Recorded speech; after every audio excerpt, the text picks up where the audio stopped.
Today on the BCP Show, we talk again with Joe Crisara. Joe believes that unless you are the kind of business that is convinced it has proven and real value to offer your customers, you're never going to have the kind of sales success you deserve. You want more sales? Focus on value. All that and much more coming up. You're listening to the Blue Collar Proud Show, and you, my friends, are in Proud Nation. It's the Blue Collar Proud Show, the show for business owners who are building businesses they can be proud of. Because having a strong business means a better life for you and your community. That's what it means to be Blue Collar Proud. And now, here's your hosts, Carter Harkins and Taylor Hill.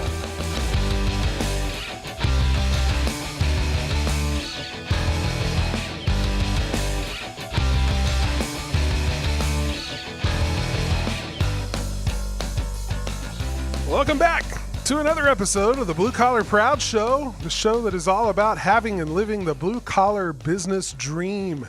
If you're out there with a dream of how you can take your business and grow it into the thing that is giving you everything you want in life, maybe not everything, but enabling everything that you want in life. That's a better way of saying it. You can grow it. Taylor and I believe that, and we want to be a part of that success. My name is Carter Harkins. With me every week is Taylor Hill. That's me. I'm still sitting here, and I agree with everything you said. You remember the day that you first had the business dream? I mean, what you wanted it to be in your mind's eye? I know that's a hard conversation or question to ask you because you're very rooted in reality and what is right now, not what could be. Well, I think, I think more than anything, mine was a business concept because and I'm going to kind of talk about this, and I don't think you'll mind. If you mind, let's jump in. You can tell me later. I really minded about that.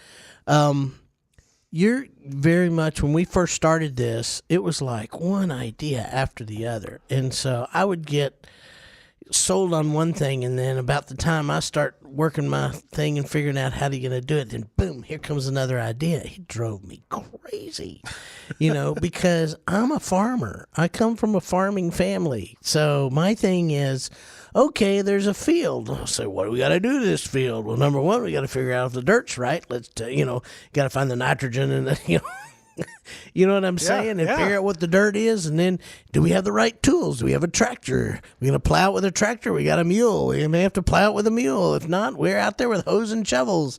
You got to do, that's the way I'm built, and then you got to find the seed, and then get the right seed. What are you going to plant? And, all this stuff has to happen. And then, luckily, if the universe smiles down on you, it rains, and then the sun comes out, and then it rains, and the sun comes out. You take advantage of it. Yeah, you take work advantage hard. of it. Yeah, that's and here I came thing. along, and I was a and squirrel it was hunter. And it was like, without a whole lot, over there, and then without boom, a whole lot of squirrels in the bag to show for it either. So it was very difficult for me to really have a dream or have a concept of what our business was going to be, because you were everywhere, and I think that's true. And I kept trying to get you to focus. And about the time I thought, okay, I got him focused, boom, off you'd go again. And so really, to me, the way it happened, you may see it totally different. No, I'm pretty much seeing it the same way. But the way it worked with me is like when you finally saw that something was working, that I had an idea, and I went with it, and you saw that it was working, and you were so down and in the dumps at the time, and you were like, yeah, let's just go with that. And it was like, oh, because I can do this. If you'll just give me enough time and give me enough space. I would disagree with one thing. You made it sound like I was abandoning my dream in order to settle for something else. No, I don't. Reliable. Yeah, and I've never felt like I settled. No, in fact, I agree with I saw that. a big opportunity in what you had worked really hard to kind of unearth.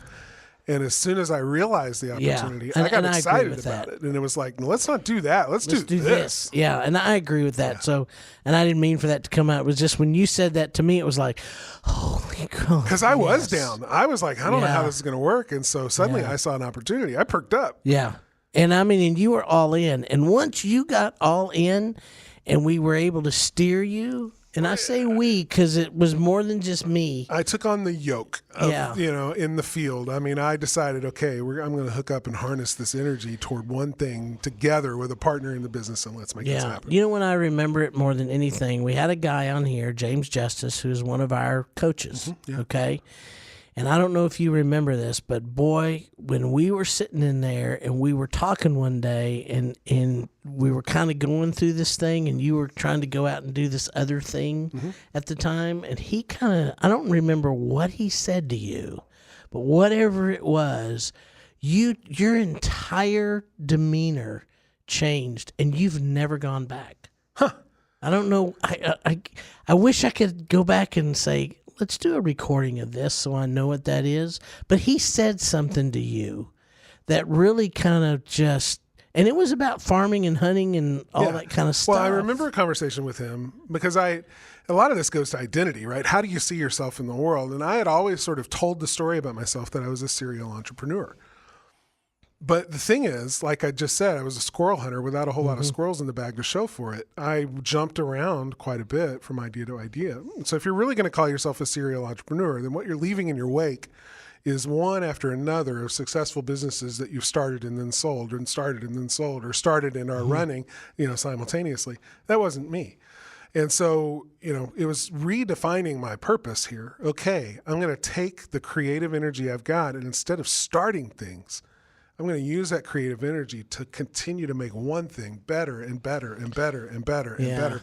And so it was a reapplication of the energy and a retelling of the story to sort of reimagine myself. That's one of the things I love about the human capacity is the capacity to reinvent yourself. Yeah. And that's all I needed to do. And it wasn't a big reinvention. It was just a different way of telling the story that took the energy I have and put it towards something that was now productive rather than disruptive. The way I've described that is we have this path, and it's about the size of a football field, and it has really high walls on it. Yeah. And Carter does whatever he wants. He's all over the place within the path of the football field.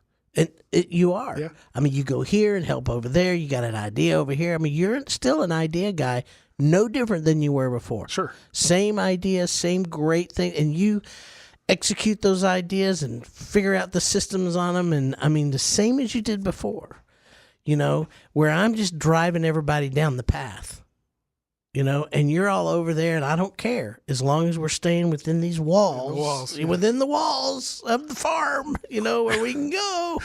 I'm good. Yeah.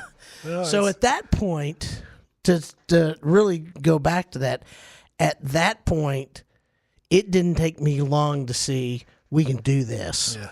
Yeah. And so the great thing about it is you've got great ideas and I've got great ideas. And we're really good at picking those things out and saying that's going to work, that's not going to work. And we picked a few that haven't, and that's okay. Sure. But we keep doing that because we love the ideas. We love how can we help? Yeah. How can that's the one thing I love about our entire company. It's all focused on how can we help? We see a problem. Can we solve that problem? Yeah. Is this something we can go solve? Is that something we can solve?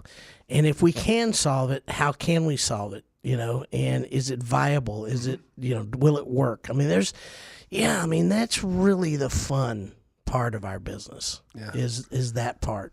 And I think it's fun for a lot of business owners, that creative, starting a business. I've said it before, and I come from, both of us come from writing and songwriting and music and very creative enterprises. But it was a lot of times creativity for the sake of creativity without much purpose really to it. And I think I was telling my aunt, who's an artist and a very creative person, we have her art all over our office. Yeah. And she was saying, I never thought that I'd see you in business. This is back when we first started. I never thought that you'd be a business person. This really kind of surprises me. I said, really? I've always kind of been entrepreneurial. She said, yeah, but your entrepreneurial energy has always been toward the really creative things like songwriting and other kinds of creative expression. I've never really seen it in terms of, strapping on the responsibility of building a business with employees and services and all of that. I said, this is the most creative I feel like I've ever been. I'm taking this creativity. Creating a business is one of the most creative things I've ever done. It engages more parts of my brain than songwriting ever did. Yeah. More than piano playing has ever scratched, Right. the creative process. This is creativity. I'm not just creating fun little whimsical things. I'm creating jobs. Yeah. I'm creating solutions. I'm creating wealth. Yeah. And those are all valid forms of creativity. I'm just using parts of my creative being that I've never used before.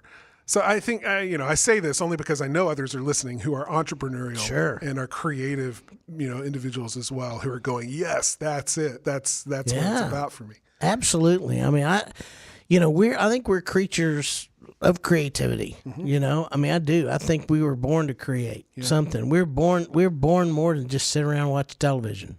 Yeah. So for sure. Yeah. So that's my take on it. You asked me a question. There we went. Right off the bat, even before we got to the topic and announcements at the top of the show, we got into the deep end of the pool, dude. Well, for those that skip this part because they think, oh, there's the announcements again, they might have missed something. You're going to miss it. Real quick, I'm not going to do much announcements. I do want to thank everybody, though, that came, the people that we connected with at the Northeast Mid-Atlantic Chimney Expo last week. It was great to see you. Thanks for stopping by and just saying hey and chatting with us. It's always good to be able to see folks that we know and folks that we don't know but are listening to the show and learned about us that way. So thank you for coming out and hanging out with us. Want to remind you about the survey on our website. We're still looking for people to give us anonymous information about you and your business to help us understand who you are. And another shameless plug and begging for reviews on iTunes. If this has been a good show for you and you've gotten something out of it, you can thank us by doing one simple thing, and it only takes a couple of minutes. Go to iTunes, find our show, click on the reviews tab, and then leave us a review. Tell us what you think about the show. And if you haven't bought our book yet, please go to Amazon. Yes, and buy our book. Our book is available, and thank you for everyone who's read it and is sharing good information or good reviews on that as well. Check it out. It's on Amazon.com. Blue Collar Proud: 10 Principles to Build a Kick-Ass Business You Love.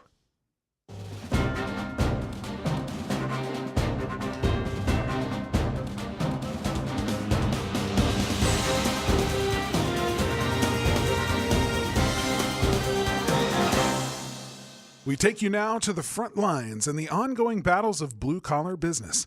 Reporting from the trenches are the Blue Collar Proud advisors, coaches, and mentors leading the charge. Today's report comes from Ellen Rohr with ellenrohr.com. It's good to have you with us. What are you seeing out there, Ellen? Well, I had to put my phone down for a minute so I could talk to you fellas. All right. And when I look across the front lines of our industry, it seems like everybody's looking at their phone.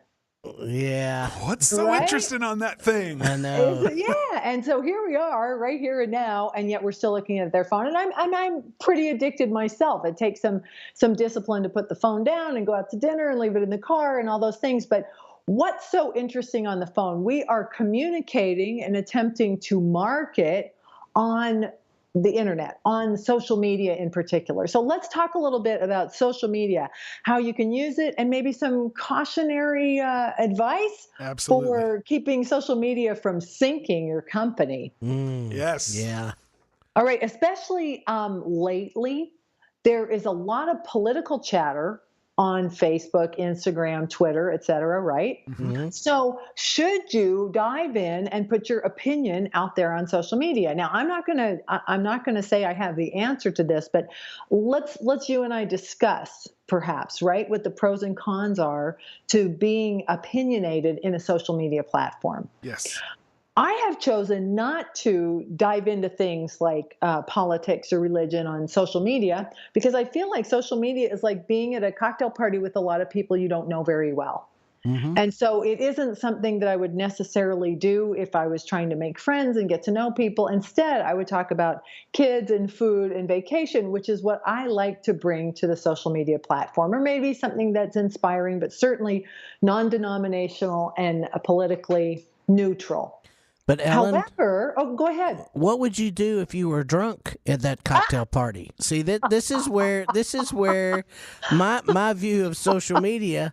I think what happens is because we have a lot of us think that for whatever reason we're kind of drunk on what our opinions are, and so we just get to just kind of throw it out there on social and media. And there's the people that act one way when That's they're what in I'm front of real saying. people, but Yeah. then turn into such monsters when they get they're online crazy. in front It's of like- Facebook or Twitter. Yeah, it's like they've had too many drinks and now they've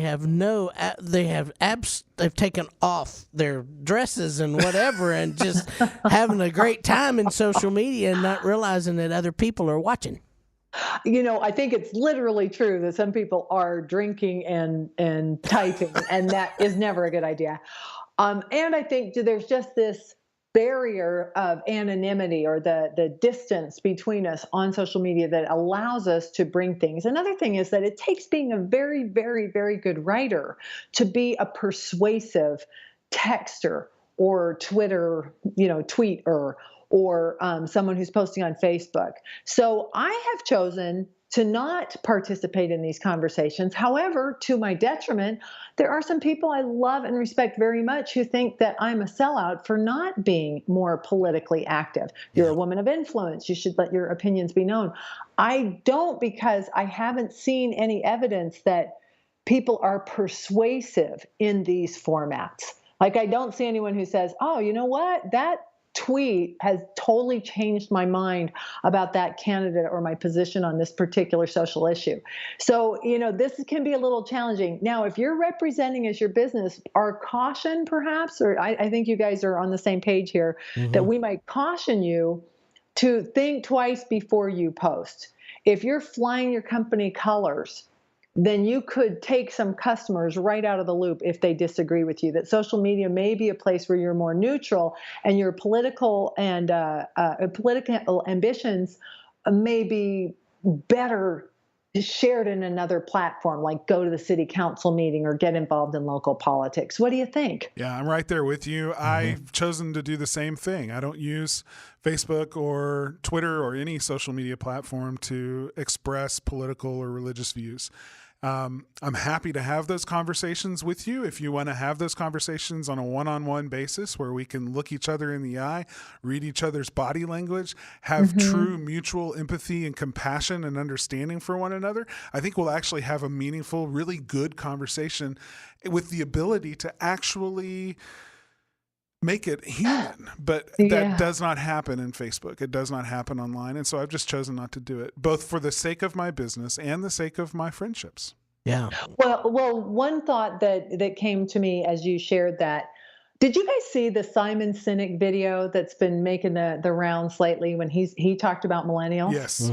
Okay, it's really good. But at the end of it, it's like 18 minutes long. And at the end of it, he talks about this phone addiction that we all have. Many of us have. I know I do too. That your phone rings and then you get this little endorphin rush, right? Or tweet buzzes or something. And then we become like this stimulus response to see what the phone is bringing to the party. And that it's similar to the rush you get from drinking or drugs. It's that serious. So one other tip that we might share today is that make safe places to leave your phone away. If you're going to, not all meetings, some meetings you're going to need your phone, you're going to need your computer to keep notes and to go to the base camp boards or whatever. But every now and then have social interactions where the phones are not welcome, like lunch or dinner. And that everybody puts their phone in a basket and the basket gets locked in somebody's car, so that we do remember to interact with each other on a eyeball to eyeball level, face to face, and actually talk with each other, I think is a perfect complement to the addiction that we're all probably dealing with when it comes to social media.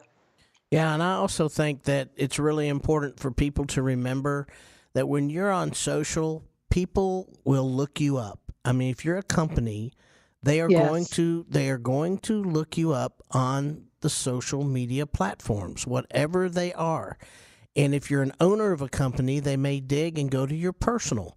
And so you just have to be aware that whatever you have on there, on my personal, I don't screen anybody. I have very conservative and very liberal viewpoints. And, you know, I just look at it and I like the dog and cat videos. I mean, that's what I do. Me too. Bring me your baby pictures. Exactly. But I don't screen any of my friends or acquaintances or whatever on Facebook because I believe in free speech. And so when somebody challenges me, I say, look, this is me. I believe in free speech unless it is something that is detrimental or harmful. I'm not going to take it off my page. So if you don't want to see both sides, don't look at my page. I mean, it's okay. You don't have to be on my Facebook page. Yeah, and I think that I don't feel like I'm telling people what to do here. I'm just saying be aware that other people are watching and that there will be some consequences for your actions. And I don't know that there's a way to play social media in such a way that you always win. There are going to be pros and cons to our ability to connect with each other. And that my encouragement is to every now and then look somebody in the eye, shake their hand, and have a real conversation. Yes. That's not a bad thing, because when we do that, it seems like all of us find some river of understanding that runs through everybody, even if our views are diametrically opposed on many social or political issues. Yeah, I agree. We're all human. Yeah. Mm-hmm. Well, I'm feeling the love, guys, and that is always available on the front lines in Blue Collar in the Blue Collar Nation. Absolutely. So, yay. Good stuff. Thank you, Ellen. And if Proud Nation, if you're interested in connecting with Ellen, you can do that on her website. Check out all the great resources over there at ellenrohr.com. You can also check out the franchise that she is president of, Zoom Drain, and the website for that is zoomdrain.com.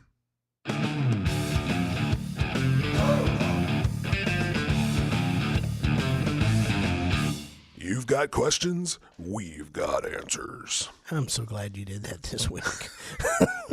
I mean, my voice has been recovering for the last 4 days. Yeah. Yeah. When you tried it last time, that was I funny. did. Well, you wouldn't say anything. I just was quiet. I know. So somebody had to jump in and. Well, the reason is I was thinking, you know, nobody asked us a question. We're sharing a review, an article that we read.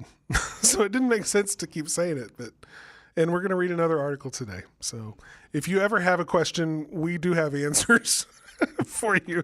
Feel free to share your questions so we can give you our answers. In the meantime, we're going to share another great article. Well, you know, articles answer great questions. They do. They Sometimes do. raise questions. They do. This is going to be a good article because I know what it is. It is a paradigm shifter. I know. Great website. Well, actually, it's New York Magazine, but this is a section of their site called The Science of Us. This one is in a section called, or it's labeled in the category of perception. The article by Drake Bear is Rich People Literally See the World Differently. And then it goes on to make his case about how rich folk have a totally different perception of the world around them and why that is.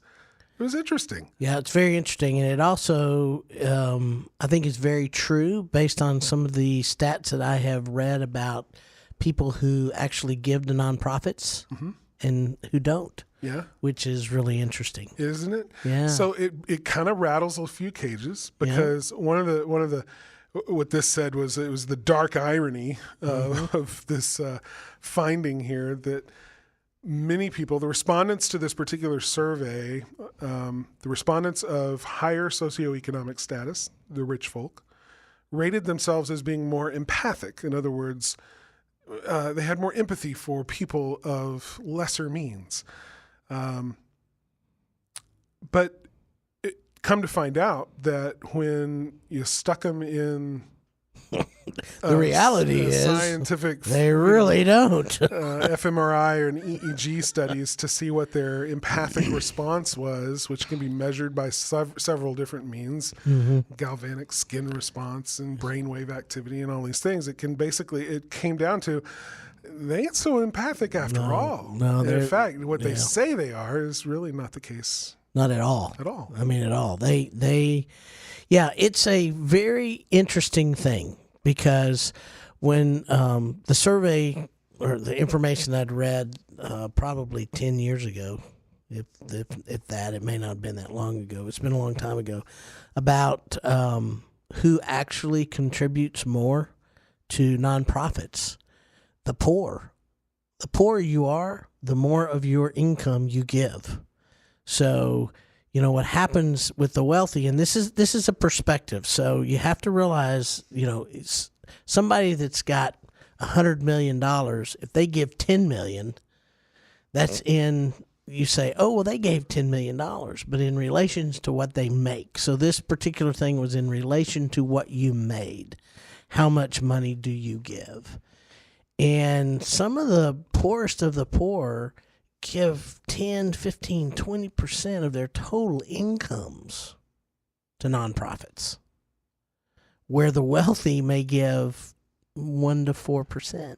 Yeah. Yeah.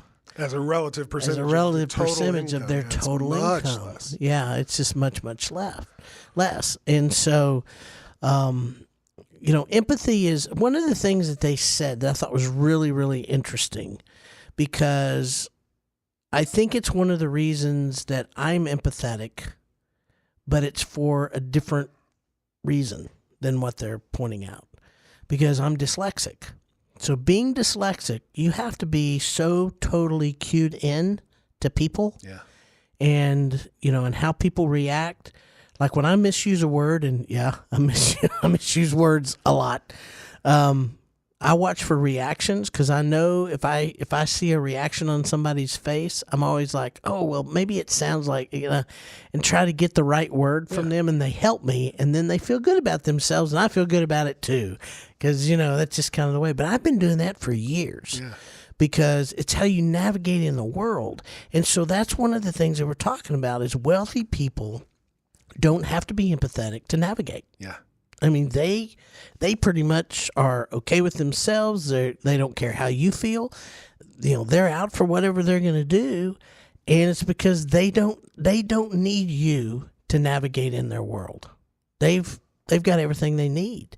And so when people that don't have everything that they need, they are reliant on others. And they know what it feels like. Yeah. I mean, they know that, you know, when you're dirt poor. I mean, my stepfather is relatively wealthy. He's one of the most empathetic people I know. But he grew up dirt poor, you know, on a farm, and he became a doctor. So he did very well as a doctor. But he's got empathy for his patients because he's seen all the hurt and the pain that's happened. But on the flip side, he's talked about some of the people that he's worked with. They're like in second and third generation of doctors. That one of the things he sees is they have terrible bedside manners because they can't seem to empathize with a patient. They can't relate. Yeah, they just can't relate to that. So it's interesting. Let's talk for a minute about how this impacts this divide, if you will, from, you know, the ability to empathize with others coming from different perspectives. May be part of the problem that we talk about at the beginning of our book, Blue Collar Proud. You know, we tell a story at the very beginning in the introduction about someone who owns a service business who's in the home of a wealthy doctor providing services, and while he's there, the doctor walks in with his younger teenage son, and he doesn't think that he can be overheard, but he's whispering to his son, see, Franklin, if you don't keep your grades up and go to college, this is the kind of work you're going to be stuck doing for the rest of your life, pointing at this service guy. So how is it that a wealthy doctor could have the perspective that what he does is much more elevated in importance in the world than what this blue-collar worker is there to do for him, who provide a service that he can't provide for himself? Right. I mean, it's no less valuable. So there's this disconnect, and we talk about that in the book, and I think this article illustrates that to a point along financial lines. But there are some other things, too. Managers see things differently than workers. Yeah. Owners see things differently than managers. Yes. And understanding that the role you occupy in whatever system you're a part of gives you a privileged view that others do not share. And because they don't share it, they can't see your perspective. And you sometimes forget, even if you've come up through worker to manager to owner, you may forget what it's like to be an employee expecting that check on Friday afternoon. And when it's even 2 hours late, man, it screws up your plan for getting bills paid, right? Yeah. Just some of those things. So that awareness. Yeah, I think that's really, really true. Curtis Sutton, the commercial roofer here in Nashville that we had on, was a perfect example of someone that had come all the way up, and the way he treats his people, because he hasn't forgotten that. He still empathizes with that worker, which is fantastic. That's one story.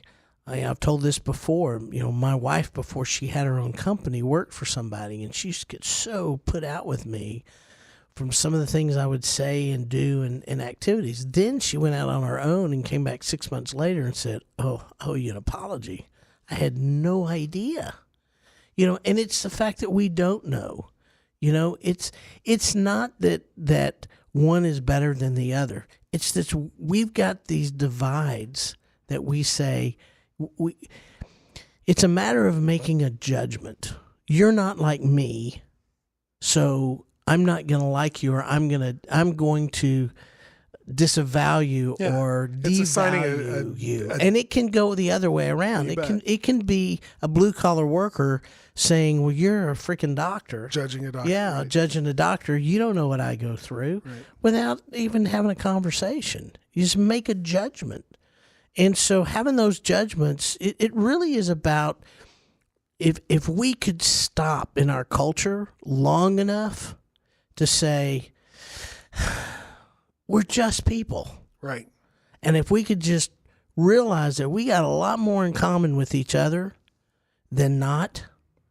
We all got born, and we're all going to die. We're not going to get away with any of those. And everything that happens in between, we're going to have heartaches, we're going to have victories, we're going to, do great things, and we're going to do lousy things sometimes.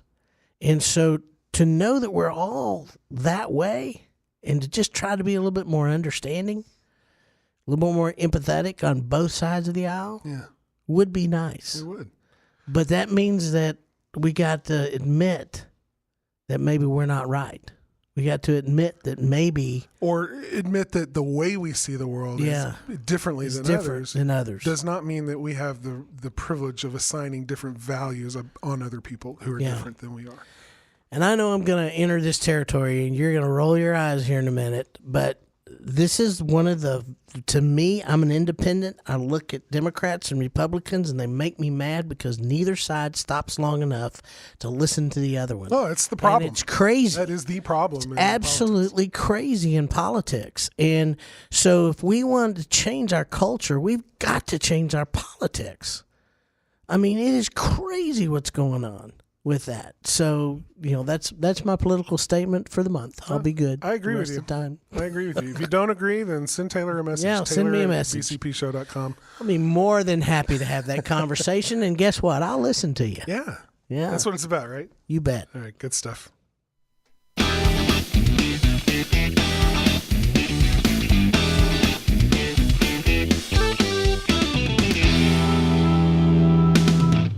Our guest today is someone who's been on the show before, and he brought so much value the first time, we had to have him back again. You'll remember him from episode 32, back in July of 2016. He comes from the HVAC and plumbing world.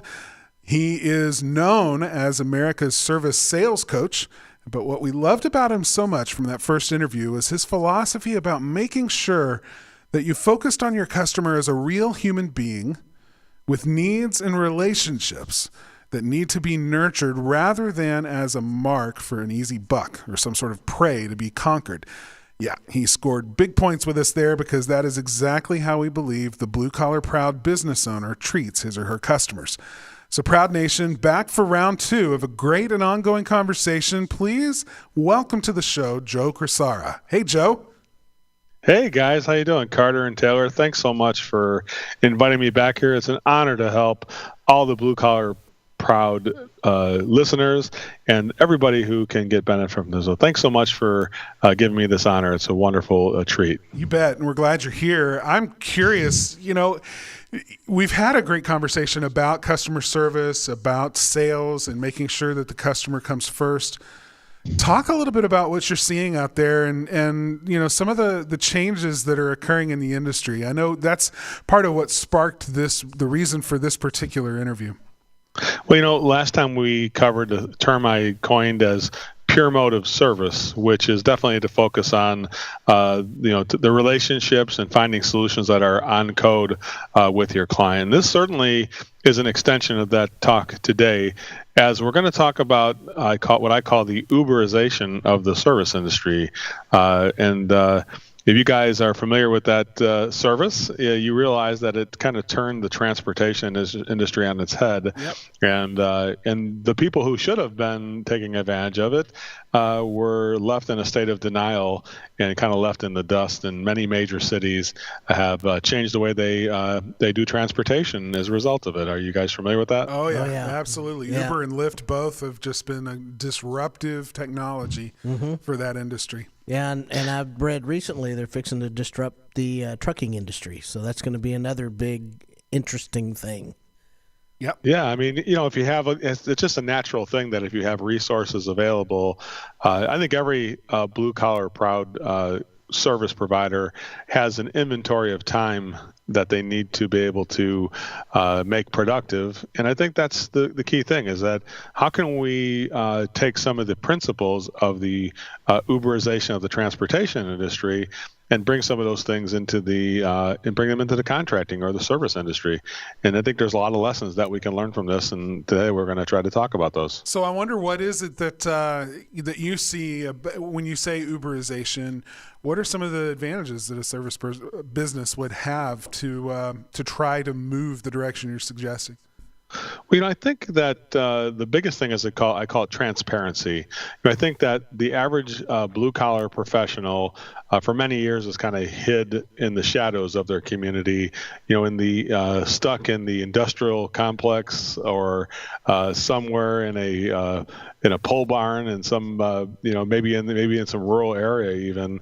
And when the average customer drives by that place or has access to it, it just seems like a mystery. And then even when you walk in there, it's really not a lot of transparency, I call it. And so I think that really the biggest word that you can use that would kind of typify this is that, how can we make it more transparent to our clients that we have an inventory of people and services, and that to let you know if it's available, and also what time it's available, and what's the investment for it, and all that stuff. And so there's a lot of opportunity here with the technology that exists today, and even from the technology of the past, that we can use either old technology or new technology in a way to make our company more transparent, starting with social media and moving our way through the rest of our operation.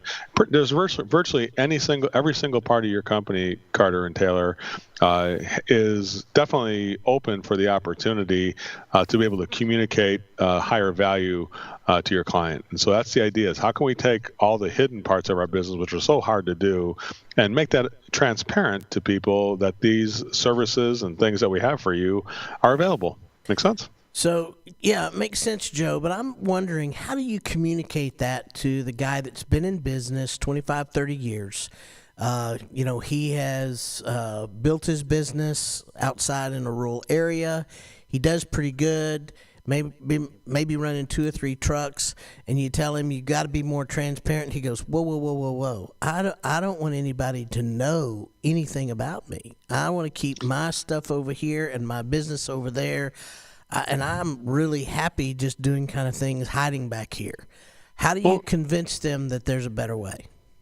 Well, Taylor, that's a great question, and I don't really ever try to convince anybody of anything. This definitely has to be a voluntary thing that you believe in. So you either believe that everybody needs to communicate something about ourselves to our clients. So, for instance, if you are doing some kind of work for charity or for your church, or for something that's a bigger cause than your company does. So the transparency could even start in that aspect of it to say, you know, I'm not going to give away my proprietary secrets of my company. However, wouldn't it be nice if everybody knew that we donated money to the local church chicken dinner and we were part of that success, and we took some photographs and put it on Facebook and let everybody know how much we believe in the fellowship and the guidance that we get from this church. And that's what I'm talking about. I'm saying that, you know, it's something that you take the things that you believe in, the things that make you who you are, and you make that transparent to people, and then it creates an intimate connection. And I can't tell you how many people say they think like they feel like they're part of my family, you know, Carter and Taylor, and I never met them before. And in a sense, I feel like immediate connection because they're talking about my family as if they know them, because I take all the fun things that we do together and put them on my company page and tell us all the fun things our company's doing and me personally, and that makes it transparent. And you know, I guess if you're trying to keep everything a secret, then you probably shouldn't be in business. That's Well, and I certainly, that might be my advice, you know. I certainly don't disagree with you. Through these days and times. I mean, I've told people before, you know, back in the day, everybody knew you because you were in a very small community. And then we got to a time where, you know, people found you through, you know, YP and that kind of stuff, but no, you really could hide. But today with the internet, you can't hide. So when you try to hide, you really can't hide. I mean, and that's the truth. So I do understand that. So transparency really is about you as a business owner being transparent with your customers about what you're doing in the community. It's being a part of the community and let them know you are a part of the community. Am I hearing you right with that? That's where it should start, at least the minimum of that, right? I mean, what does it take to let people know the causes and things that you're concerned about, that you're investing your time in, and the higher purpose for your business? I think that's the very minimum that we can communicate to the general public about. Because let's put it this way, Taylor, you know, you can try to be hiding in the shadows if you want to.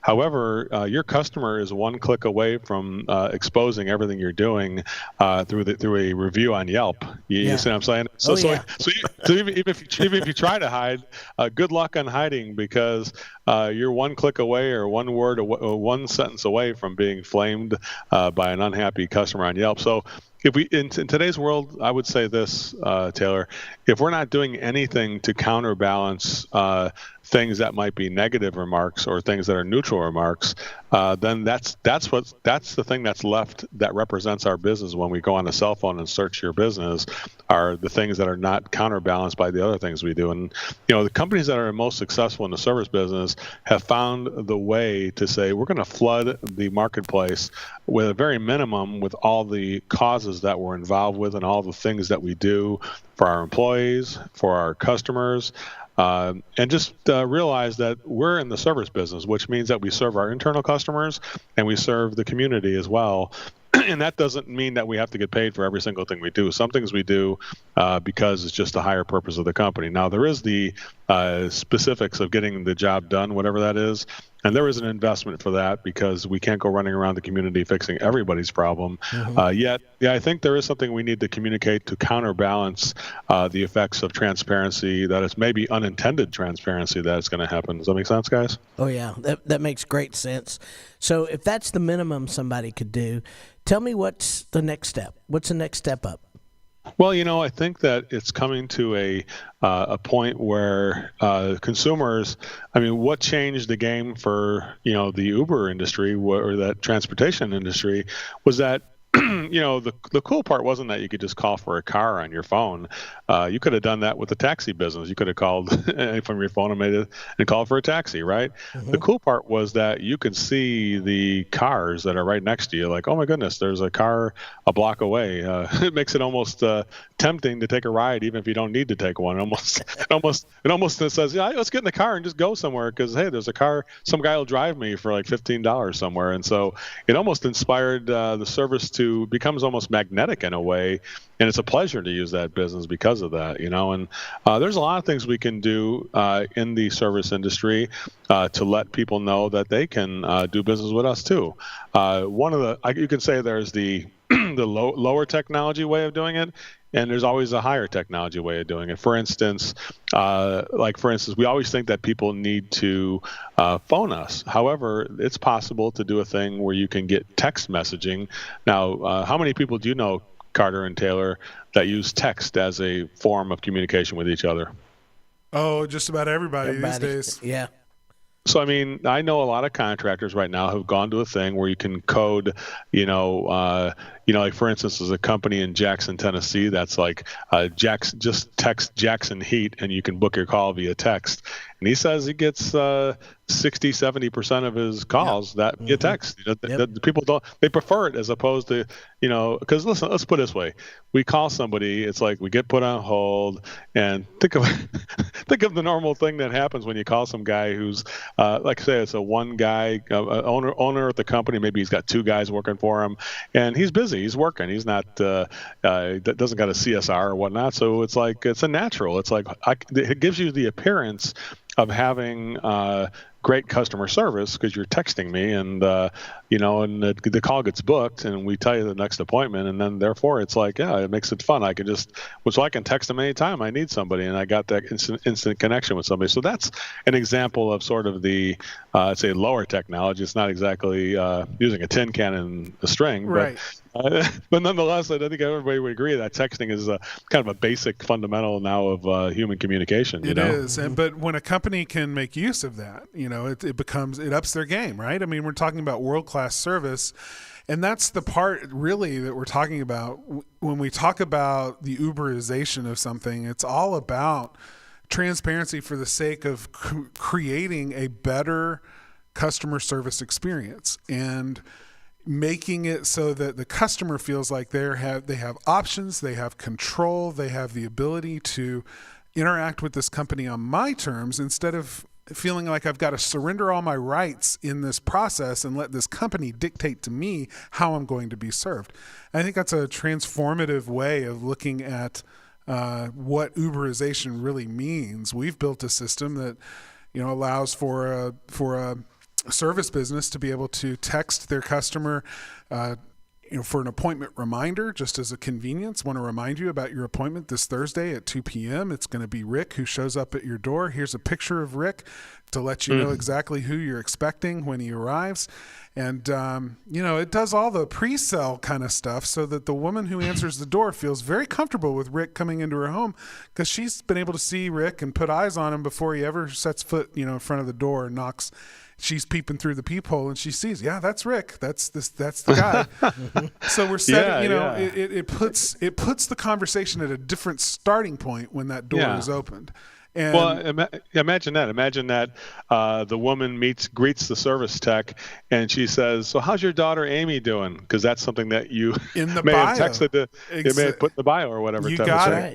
There's a link. She can click and read all about Rick and find out exactly who he is and how long he's worked for the company and what other hobbies and interests he has and how long has he been married and how many kids does he have. Whatever it is, that's a way of connecting you as a company transparently to the customer that creates real bonds.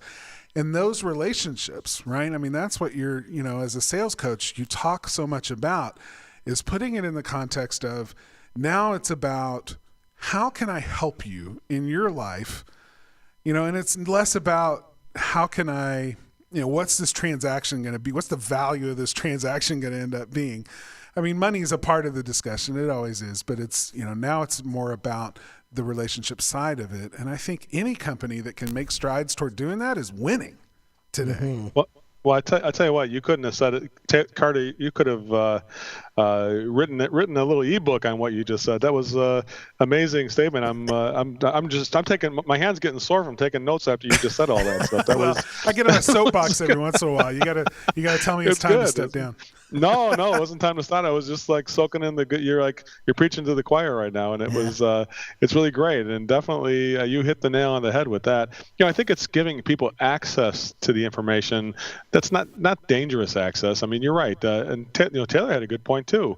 You got to be careful in this aspect of it, because transparency is good, but revealing proprietary secrets or things that would make your business be put at a disadvantage could also be dangerous as well. So there's the plus side of it, by creating a personal relationship before you even got there, and also the negative side, which might mean to reveal too much information. And so there's a balancing act. I agree with you there. And I think that definitely, I think that something like that, like they said, you can text people that information. You could save it on your note screen, the bio with a service tech with a photograph, and say, just going to give that to every customer we go out there. It could be a small company. You could do that. Right. Now, there's also software solutions. Like we have a software. It's called Jobby.pro, and that's a software that's built into that. So basically, it tells you the tech before he gets out there.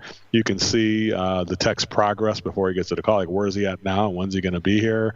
Type of thing. And it's that magic that kind of makes it like, oh, I think I'm inside the company already. I haven't even used the company yet, and I feel like I've got the inside information. Like I'm looking over the dispatcher's shoulder in a way, and that's something that's powerful. I think that's if we don't tap into that as service professionals, somebody else will, and so that's the thing that you need to be able to be conscious of. Makes sense? It totally makes sense. I want to pivot for a minute though and talk about something else that we see.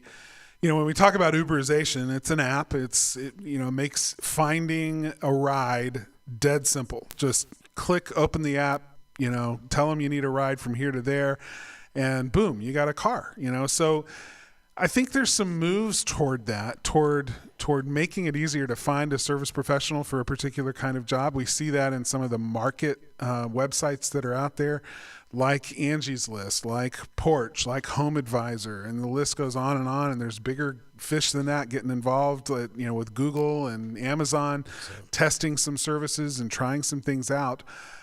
It seems to me, though, and this is where the conversation takes a little bit of a turn. I don't want to say a nosedive, but one of the things we always caution people about is not to make, we talk about this in our book, Blue Collar Proud, not to make your business all about price, not to compete with your competitors in your market based on price. And one of the hardest things to do is to participate in these online marketplaces and not have it become about price, because it's like the lowest common denominator. It's the easiest way to sort and compare two vendors, two plumbers, two HVAC professionals, two carpet cleaners, based on how much is it going to cost for them to come to my door. And because these services, these websites that are marketplace directory type websites, because price is the easiest way to make a differentiation, and the next one being reviews, and we're going to talk about that here in a minute, but because price is one of the easiest ways, we're sort of conditioning the marketplace of consumers who need professional services, who need service professionals.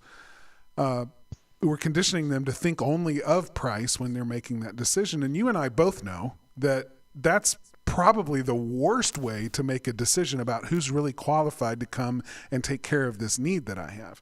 So I'm curious about your ideas of some of those websites. I may be catching you off guard with this question, and we may be taking it into uncharted territory. And if that's the case, let me know. But I'm curious what your thoughts are about that, both as somebody who has been in the service industry as a business owner, but also working with clients. Is that good for the industry, or is it, like I kind of suggested, maybe something that could be damaging to the relationships that we have with our customers? Well, that is a really great concern, and everybody get close to the campfire, because there's going to be some good shizzle, my nizzle. I'm going to tell you that right now. We're waiting. I'm going to give you the goods. I'm going to give you my A material right now. Okay, so here's what it is. You're correct that people who are outside the industry who are studying these websites are focusing on giving people the price, and so if if the only way that consumers have of differentiating one versus another is price, then that's what they're going to use because that's the only tool that we gave them. However, if your company can provide something else or some other information beside the price, about something about our company and what we stand for, what's our vision, what's our USP or our unique selling proposition in a way that makes us different and better, and then you give the price, then you will have success. So let me just give you an illustration. If somebody calls up a company or you call back an Angie's List company and it's like, yeah, what's going on? And it's like, yeah, my electrical doesn't work. All right, it's $69 to come out there, and that's all you get. Right. Mm-hmm. Well, then expect to be turned down because of the price, because you found the perfect way to get turned down because all you're bringing in me is a price. Yeah. Now on the other hand, if I called you and I said, so hello, my name is Joe. How can I make you smile? And it's like, well, Joe, my electrical doesn't work. Well, you've called the right place. My name is Joe. I'll be your personal concierge for today's call. And so the first thing we like to do is say, what's going on out there today? What's happening? Well, I turned the lights in my bedroom on and it doesn't work, and the power doesn't work in my bathroom. Okay. Well, I'm sorry to hear about that. That sounds like it's putting a damper on your day. It is, Joe. It's terrible. I mean, who's being affected in your family? Oh, my daughter Amy and my son Jeremy and my husband Howard was livid. Oh my goodness. Are you guys okay? Yeah, we're getting along, but we need to get somebody out here. All right. Well, here's what I can tell you a little bit about how we do things. So what we do is we come out and we do an entire whole house electrical safety check. We do the power distribution system test, and then we find the problem and give you a range of premium, mid-range, and economy solutions so you can pick the one that's right for your family. May I have your address? And that's, by the way, it's $69 for all that. May I have your address? Now, of course, I've already delivered value as a differentiator because, number one, I'm willing to, even the initial presentation about, I'm your concierge. That's a service I'm giving you. Number two, tell me about how it's affecting the family. I'm willing to listen. I'm not Dr. Phil, but at least I'm going to hear how it's affecting the family, right? Number three, I'm telling you how we operate. We do a whole house electrical safety test, and then we find the problem, and then we give you premium, mid-range, and economy. So there's a lot of information I'm giving you, and at the end of that, I'm telling you what the price is for all that.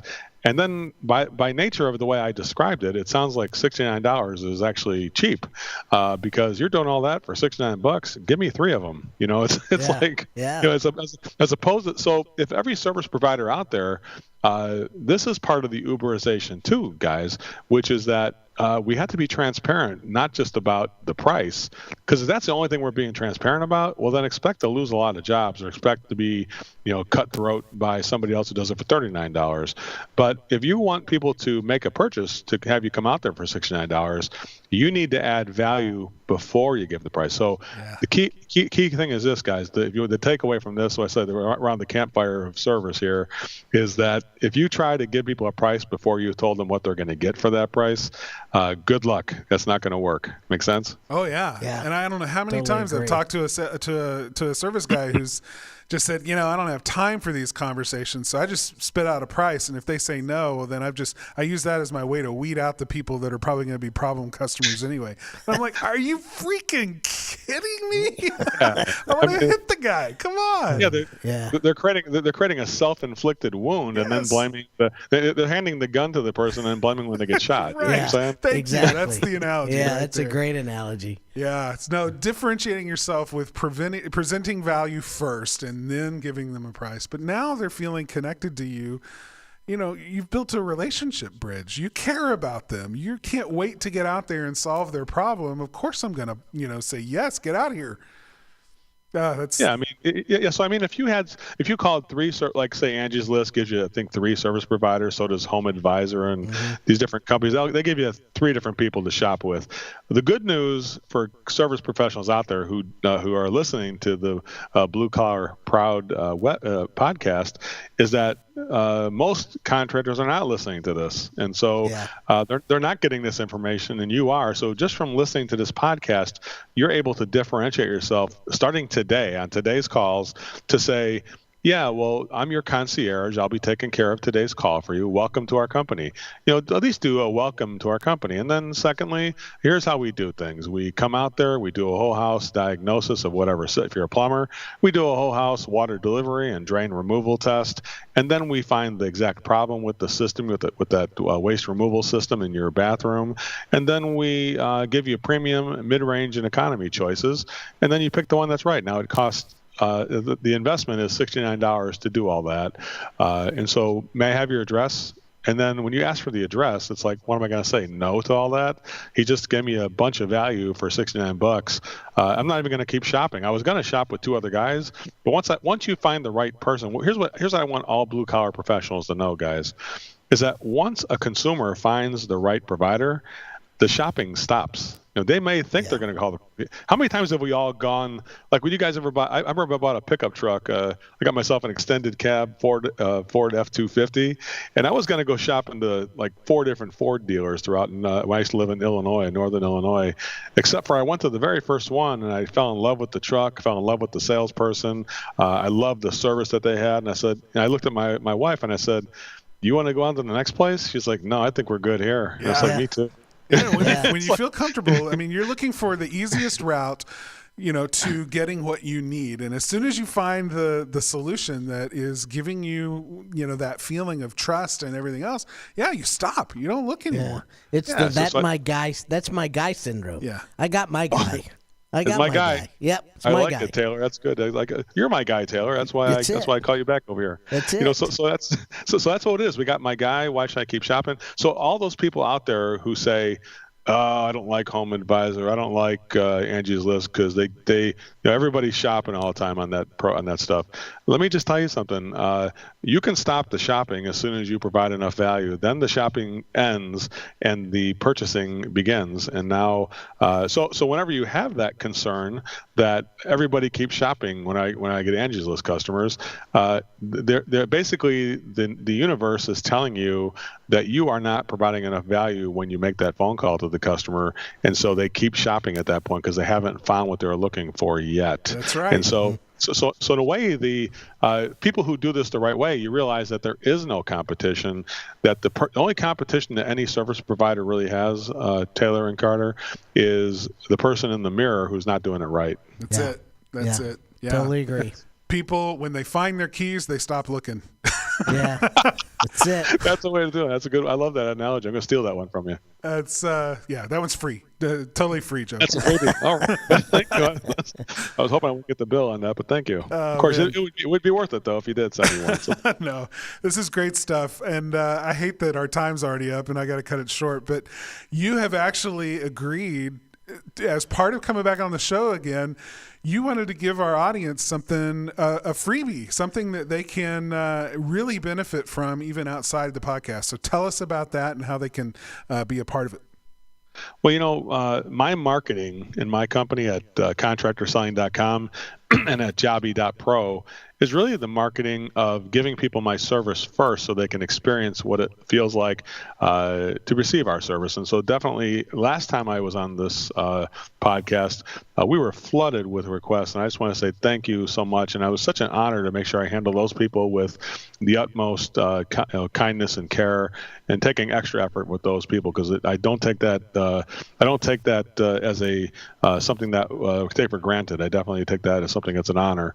So what I've decided to do is to say that following this meeting, starting this Friday, we will do a 1-hour town hall meeting that it's going to be on our website. If you want to go there and sign up for this, it's contractorselling.com/public/blue-collar.cfm, contractorselling.com/public/blue-collar.cfm. We will do a series of 4 1-hour town hall meetings with all the listeners of the Blue Collar podcast, and so Blue Collar Proud podcast. and just to be able to give you my service to see if I can make a difference in increasing the level of service you're providing, and to, as a result, earn more revenue, and so you can do everything that you dreamed of having your business do. So that's a service I'm willing to provide for 4 weeks, starting this Friday after this podcast, and resuming for the next 4 weeks after. And it's just I feel like I need to give back something, guys, because of the great amount of response I got and how much that I got from this last podcast. I just want to make sure I give back. I just wouldn't feel right if I didn't do that. So thank you so much. That's really appreciated, and thank you for doing that. And I hope that if you're out there listening, Proud Nation, you see value in this and you want to connect with Joe that way, then go take advantage of that opportunity right now. The link for that is in the show notes. You can go to our website, find the episode post for this particular episode, find the link, click it, go there, and sign up for that. I think there's going to be some good value there for you. Give them our website. Yeah, it's bcpshow.com. And we always end the show, too, by saying that. But, yeah, definitely. Joe, thank you for coming on the show again and for providing so much value. That's my pleasure. And again, as I said, I don't take this honor very lightly. I take it as a true honor. And I look forward to providing value again sometime soon right here on the Blue Collar Proud podcast. Thank you so much. Thank you. Thanks, Joe. That was good. Joe always brings it, man. He does. He brings it every time. Something he said today that I thought was really good, though, was don't lead with price. Uh-huh. You know, always make sure that you give the customer value before you ever introduce price, so that they're already, you know, they've already gotten something from you before you start talking about what cost may be involved in, you know, giving additional service. Or Right. Yeah, and that was good. And mine kind of piggybacks on that, because unless you're transparent, you're not going to show value. I mean, that's part of being transparent, you know, and it's that value proposition. You match that with being transparent and giving the trust factor, which is really what that transparency does, which takes that value and just kind of escalates it and, you know, blows it up a little bit. Because if they see value and they trust you, that's a big You're their thing. guy. Yeah, you're their guy. That's it. All right, Proud Nation, the quickest way to cement new ideas in your brain and to make those things real and actionable for you, so where you can take them and implement them in your business. Implementers win. Remember that. It's to share what you just learned with other people. So we want to hear what your big takeaway is from today's episode over in the Blue Collar Proud Nation Facebook group. If you aren't already in that group, why? I just want to know. Go join the group. Do a search on Facebook for Blue Collar Proud Nation and find the group, join the group, and then find the post for the Joe Crisara episode takeaways. And leave in the comments in that post, leave what your takeaway was for this episode. Anything that tickled you or just made you go, yep, that's a good one. That's a gem. That's a nugget. Write that down, put it there so that we can all benefit from that. When you share it with others, you learn it yourself. Implementers are winners. What other great slogans and catchphrases? I think you're on a roll. I know, right? Just keep going. Okay, we got to end it right here. That's the Facebook group, but then you can also find out about all the other places where you can connect with us by simply going to bcpshow.com/that's the wrong music connect. That's it for this episode of the Blue Collar Proud Show. As always, Taylor and I just want to thank you for listening. Also, thanks to the people who make this show happen every week. Great people. Aaron Blay is our technical director, Jessica Wynn, our show coordinator, Jonathan Sanders, Karen Hatcher, our social media managers. Until next time, remember it takes the same energy to build a business that you hate as it does to build one that you love and that you're proud of. So why not build it Blue Collar Proud? We'll see you next time right here on the Blue Collar Proud Show.